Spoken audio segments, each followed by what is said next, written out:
Hello and welcome to your video lecture. Today's lecture is all about market segmentation and segmenting your market, which is really the first step in target marketing. As I've said before, targeting or your target audience is key to anything we're going to do in marketing. If you think about the 4 P's, product, price, promotion, and place, target market plays a huge part in each one of them. You develop products for a specific target market. You price based on a specific target market. You promote and you do different promotions based on your target market, and you distribute based on your target market. So the first thing you need to do is you need to understand your market, which we've talked about in chapters 1 through 5. And then you need to segment your market into a target market that is both profitable and reachable. Today we're going to talk about how to segment those markets and the ways of segmenting a market, from demographic to psychographic, etc. And then the Porter's 5 forces on whether a segment can be profitable or not. At the end of the discussion, or at the end of the lecture, you'll find some discussion questions. Please answer those. I don't want them bulleted. I want your sentences. You don't have to cite references or anything like that. I just want some sentences on answering those questions.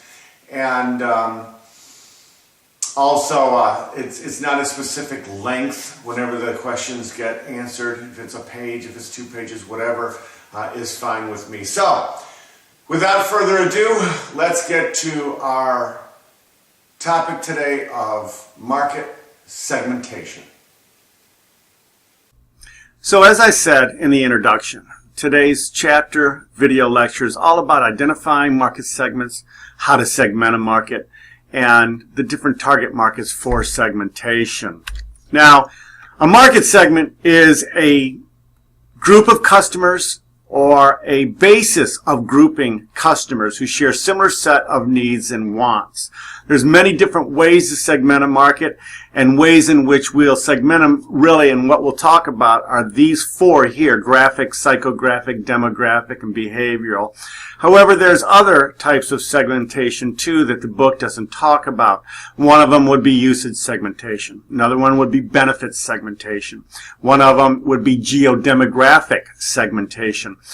And then finally, there's generational segmentation. Generational segmentation would be millennials versus Xers versus boomers versus Zs, and greatest generation. So all those are bases for segmenting a market. So a market segment are the customers. Market segmentation is actually the act of segmenting the market. Now, there are some companies and some products that segment the market very, very distinctly.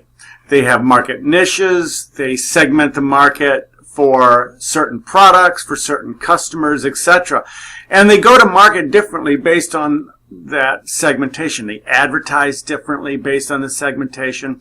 They sell the product differently. The place where they distribute it is different, etc. And then there's other companies that go to market globally the same way. And we call that global standardization. Global standardization is just that. It's standardizing your market so that your product fits all markets the same way. Really, 2 companies that I can think of that do global standardization or go to the market the same way in every corner of the universe. Not universe, I guess it would be every corner of the planet. We don't know about the rest of the universe, but every corner of the planet would be Coca-Cola. Coca-Cola targets and presents their product the same way globally. It doesn't matter what country they go to, it doesn't matter what country they're in or what continent, it's the same way. The other one that has a market standardization strategy would be Starbucks. Starbucks, if you walk into a Starbucks in Beijing, it looks just like a Starbucks around the corner. If you walk in a Starbucks in Europe, it looks like just the Starbucks around the corner. So Starbucks is another one that does a global segmentation type of standardization type of strategy. The rest of the chapter, we're going to be talking about these 4 segmentation or ways of segmenting a market. geographic, psychographic, demographic, and behavioral. Geographic segmentation is just that. It's segmenting by geography or by location. There's a number of different ways you can do that. First of all, you can segment by country. So if you take a look at the entire world, you can segment by country.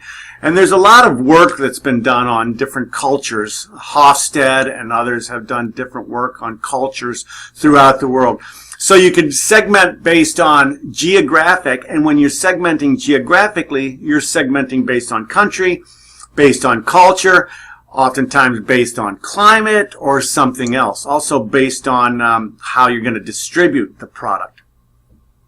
So nations, states, regions, etc. are all part of geographical segmentation.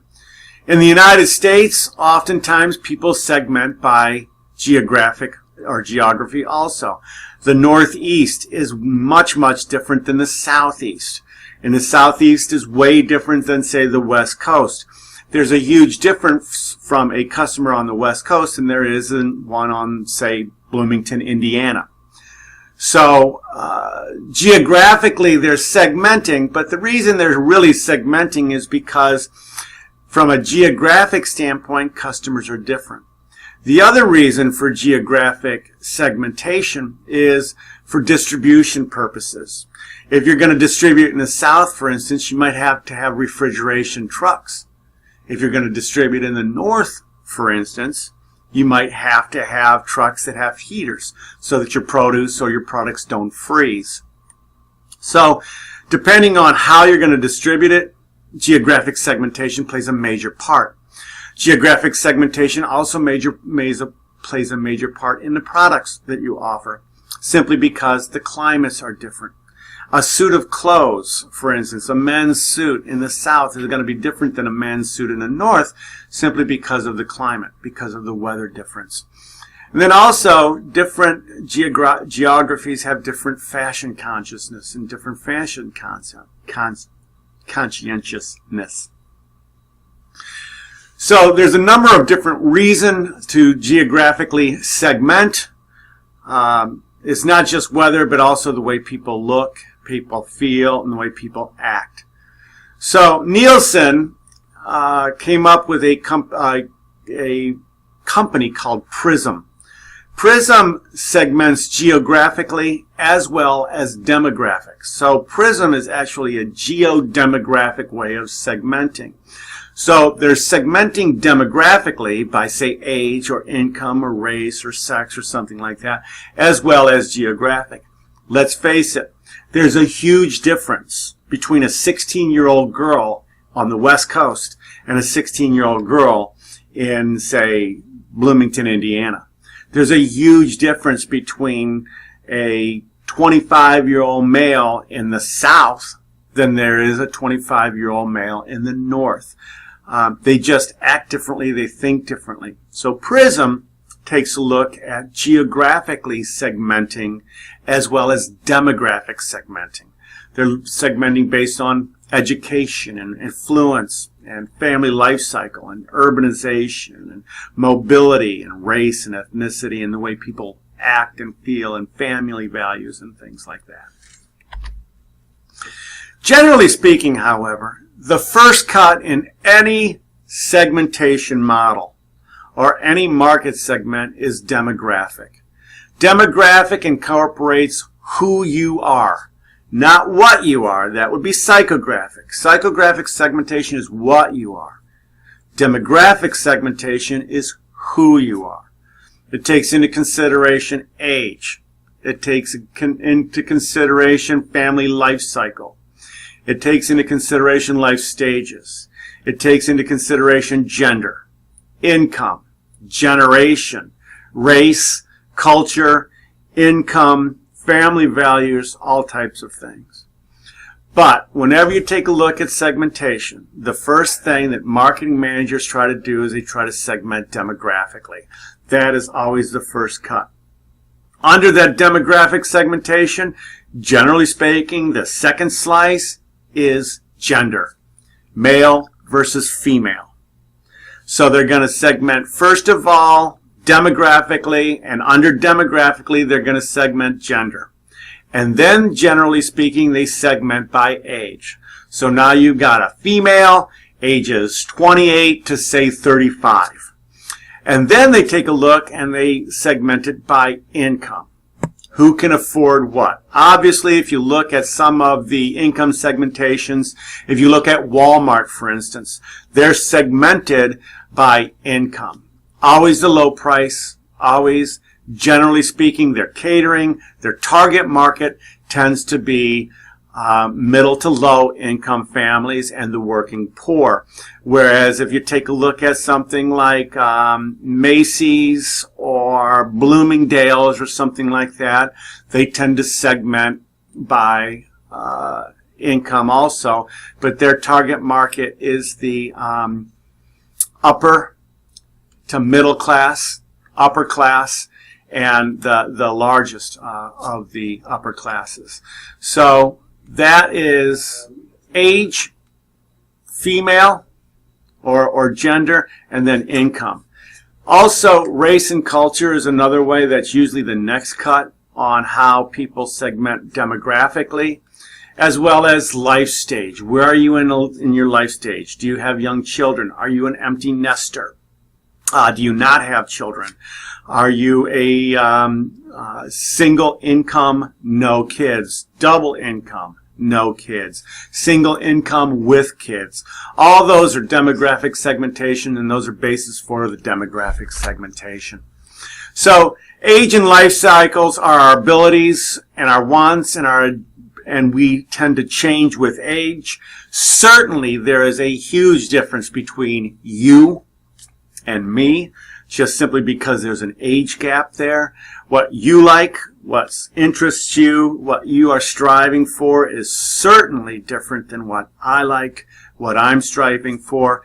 Where I am in my life versus where you are in your life is significantly different. Marketers understand that, and marketers try to put products towards that. So, in life stage or life cycle stage, a person's concern, like your concern, might be going out and getting a job, starting your career. Just the opposite, mine is ending my career and trying to retire. So that's all part of demographic segmentation. It's also part of life stage. Gender, again, we talked about men and women. They have different attitudes.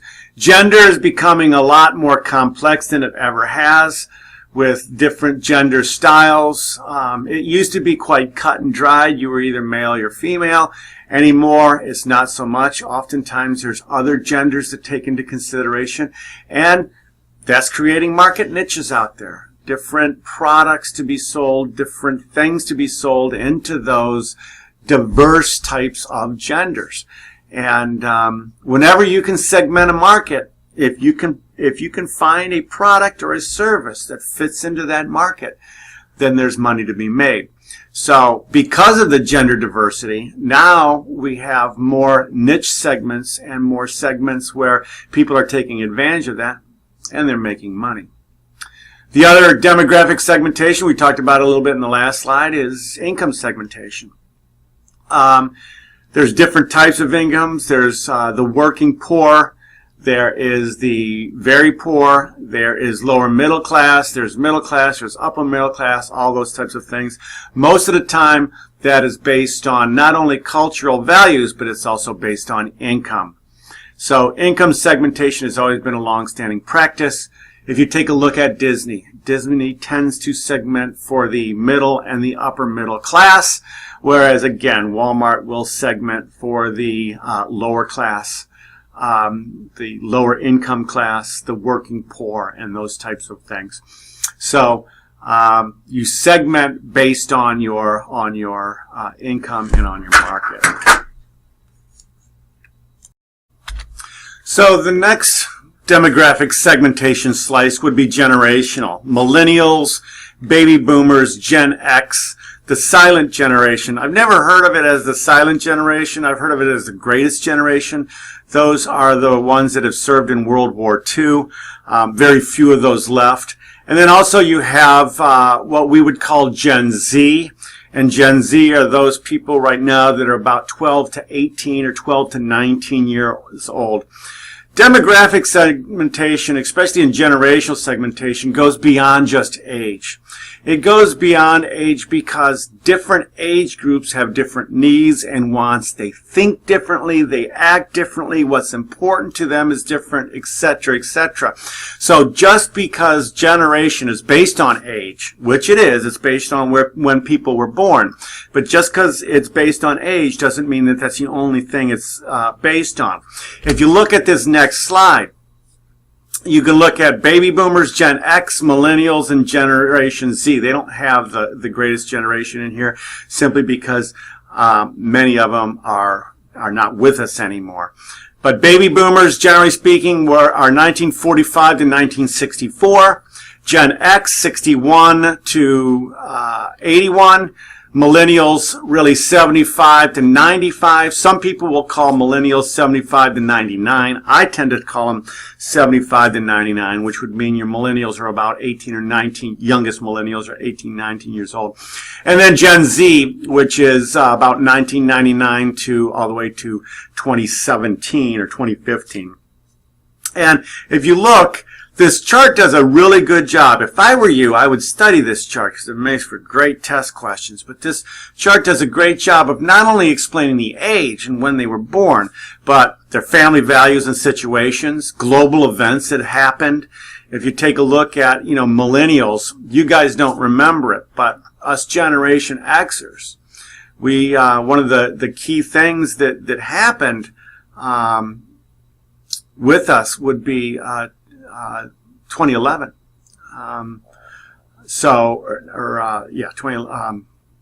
2001. 9/11, 2001. So that was a major thing that happened in our lives, although many of you were too young to remember it. So it takes a look at global events, it takes a look at icons, it takes a look at communication mediums and how people have been communicated with, etc. Great slide that talks about different segments with regards to generational segmentation. Again, if you can find a product that a particular generation likes or can relate to, then you can make quite a bit of money. Race and culture are also part of demographics. We talked about that a lot in class. Marketers take into consideration norms and language and nuances and the way people talk, the way people act, the way people dress, etc. Again, quite a few niches out there with race and cultural niches. Niches from clothing, niches from grocery stores. If you look at, there's, different types of grocery stores that cater to different races and different cultures. There's different types of programs, television programs, different types of radio stations, etc., that really cater to the different races and cultures that are made up in the United States. Then you've got to take a look at the race and the culture on a global basis. And take a look at the Mideast culture versus, say, the Asiatic culture versus culture in the South America. And then within Asia, let's face it, there's about 3 billion people. You've got different cultures and different subcultures within that. Which brings me to my next point. Subculture is another demographic segmentation. The subcultures that I always think about is the goth subculture, or the subculture of those people that drive Jeeps, or the subculture of those people that drive Harley Davidson. You're going to hear a little bit about that later. They call them brand communities. I would call them a subculture. So, with regards to demographic segmentation, there is quite a few of different subcultures and different cultures out there. Now we get into psychographic segmentation, and psychographic segmentation is who you are. Demographic segmentation is what you are. Psychographic segmentation is who you are. They're divided into groups based on lifestyles, personalities, traits, values, etc. They're divided into groups based on what they like and what makes them feel good. For instance, a psychographic segmented product would be a Lexus. I've always said the difference between a Lexus and a Ford Fusion is about $30,000. However, when you show up with a Lexus, you've made a statement. Same thing with the Mercedes-Benz. You look at the Mercedes-Benz S-Class. You take a look at other sport coupes out there. The difference is about $60,000, $70,000 in price, but you're making quite a statement when you're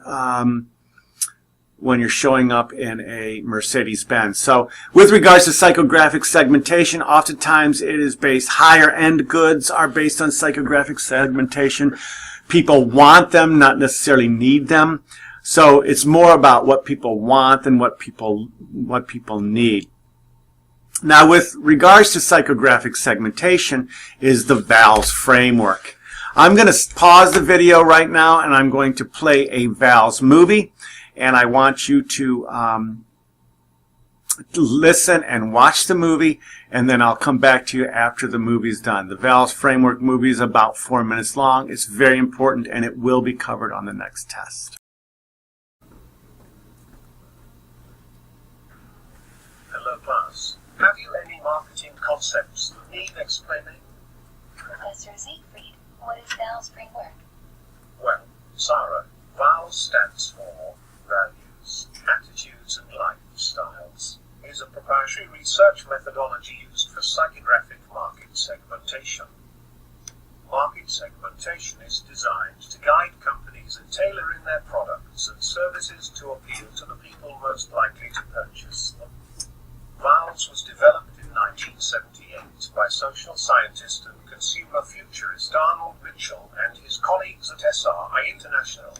It was immediately embraced by advertising agencies. VALS draws heavily on the work of Harvard sociologist David Riesman and psychologist Abraham Maslow. The VALS framework gives more details about 8 demographic groups. First group are the innovators.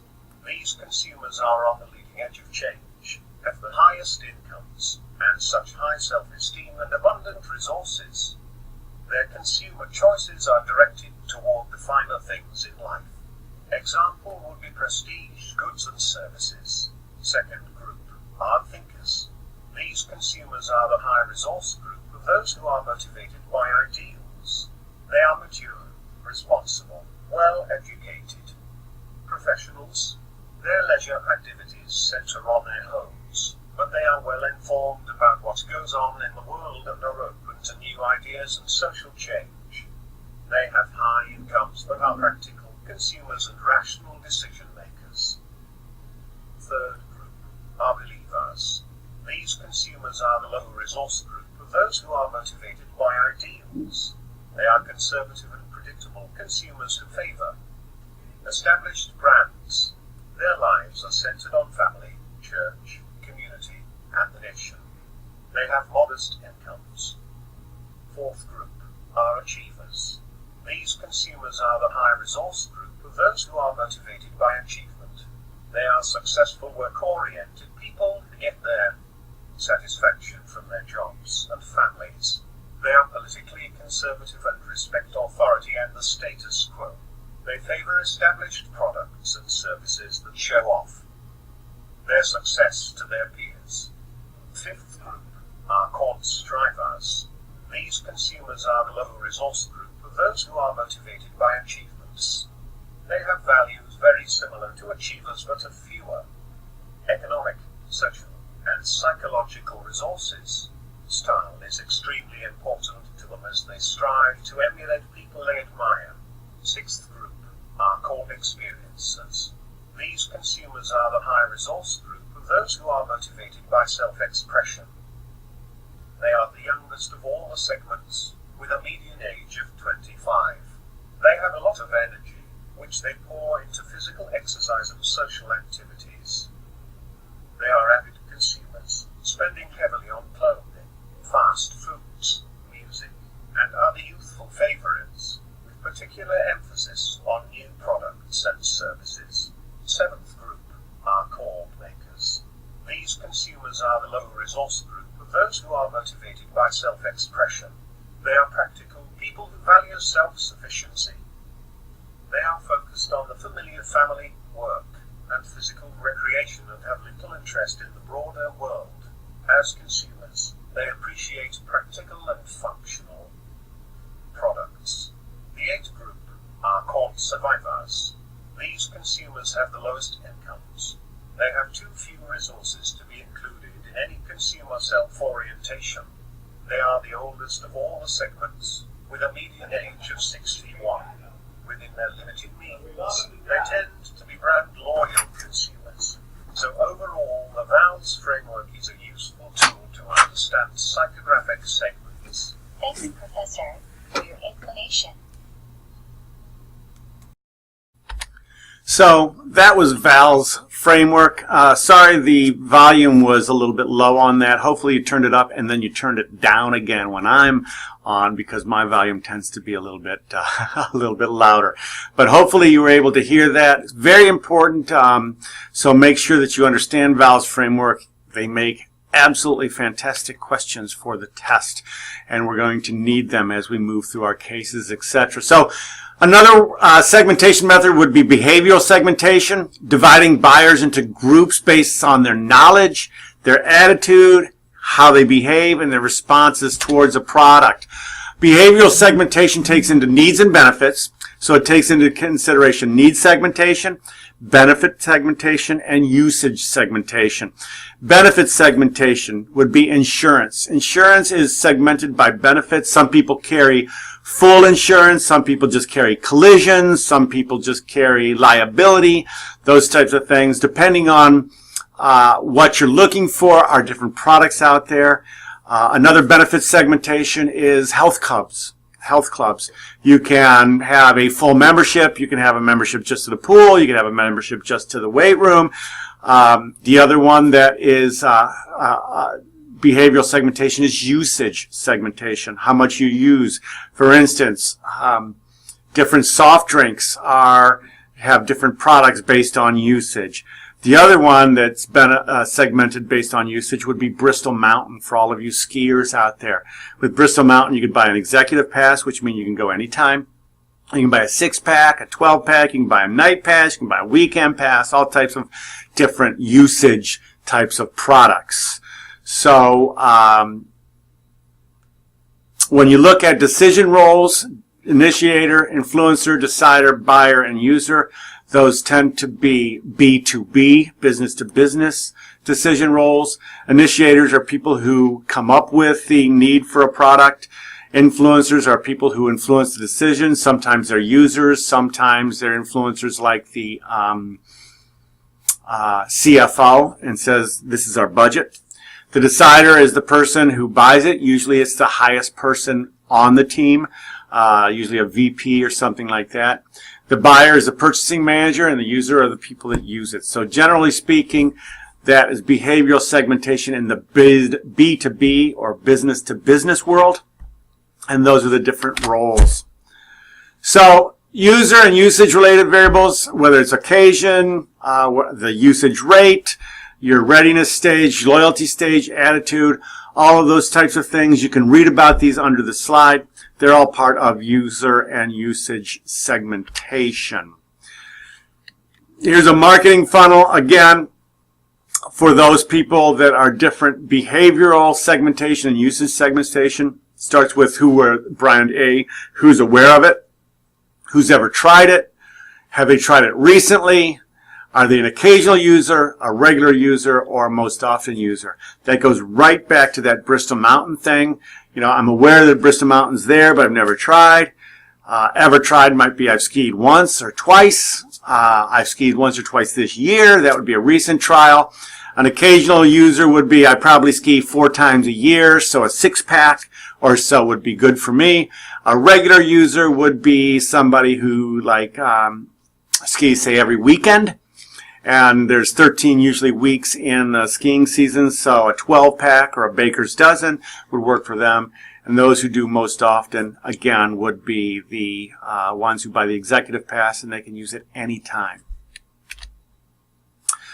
So, basis for segmenting B2B market, generally speaking, B2B, and I don't care what your book says, B2B, generally speaking, is size and geographic. So it's usually business to business markets usually are segmented by size, how big the customer is, and second of all is geographic, and then also usage. But size and usage kind of go hands in hands. Steps in segmenting your market. The first thing you do is you determine what needs does your product or service solve. What is your benefit? What is your sustainable competitive advantage? The second thing is you identify different markets. The third thing you do is you decide which market is attractive. Then the fourth thing you do is you decide, can I make money? Is it a profitable market segmentation? The fifth thing you would do is position your product within that segment. You would perform an acid test, or you would segment a storyboard. You start testing the attractiveness. You do market research. And then finally, you expand your segment position into other segments, or you develop new products to compete in other segments. So those are the 7 steps to segmenting a market. To determine whether your segmentation is effective, the criteria is it measurable? Can I measure whether the segment is effective, or can I measure whether the segment is profitable? Is it substantial? Is it enough to make money? Segmenting your market so small that you can't sell enough is not worth it. Is it accessible? Can I get my product to him? Can I advertise to him? Can I communicate to him? Is it differentiatable? And then, is it actionable? Is there things that I can do in order to launch my product into that segment and maintain my product in that segment? So Porter had 5 forces to determine whether a market is attractive or not. The first one is the threat of intense segment rivalry. Is there a lot of players in that market? Second of all, the threat of potential entrants. Is there a barrier to entry? So if you look at, say, the craft beer market, right, there is intense rivalry now within the craft beer market, and the barrier to entry is very, very low. Anybody can start a craft brewery. Is there a threat of substitute? Yes. There's a threat of substitute not only with other beers like your blonde lagers or something like that, but there's a threat of substitute with wines and things like that. Is there a threat of buyer's bargaining power? Absolutely. Because there's so many craft breweries out there, the customers have all of the power. And then is there a threat of suppliers' bargaining power? And in this particular case, no, the suppliers don't have a whole lot of bargaining power. The distributors and the customers have most of the bargaining power. So evaluating and selecting market segmentations, there's 4 levels of segmented: full market coverage, single segment. So full market coverage would be Coca-Cola and Starbucks. Single segment specialization, whether you're going to market only to one specific market. Multiple segment specialization, where you're going to have different products for multiple segments. And then individual marketing. Are you going to market to individuals? And that might be on-demand type of marketing, where you have products based on one particular customer. Sometimes door-to-door type of businesses, and also some insurance companies are getting into individual marketing, where they're having products based just for a specific type of individual. There's legal and ethical issues. There's discrimination issues with market segmentation. You cannot discriminate against the market segmentation, especially if it's race or cultural or religious.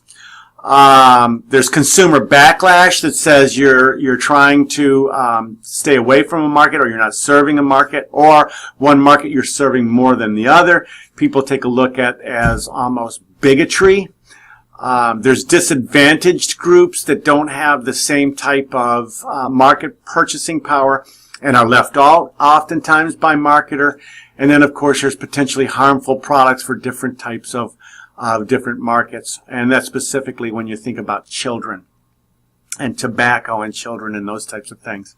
Generation Zs and tobacco, or Generation Zs and beers. When you look at the legal and ethical issue with beer, by the time a young male is 18 years old, they have seen 30,000 beer commercials. And there's no way to segment that, because beer commercials are on every football game. They're on all types of sporting events, etc. So It's a harmful product to that particular target market, but there's no way to exclude that target market because they're going to be watching sports. They're actually oftentimes watch more sports than other people. So that's going to conclude the video lecture for today. The upcoming are your discussion questions. Please make sure you answer these discussion questions. Don't bullet point them. There's not a specific length for the paper, but I don't want it bullet pointed. I want different sentences for these discussion questions, and then turn them into me when we get back together on Tuesday. And as promised, here are your discussion questions. Again, there's no real length for it. I don't want them bulleted. I want full sentences for each one of them. See you on Tuesday.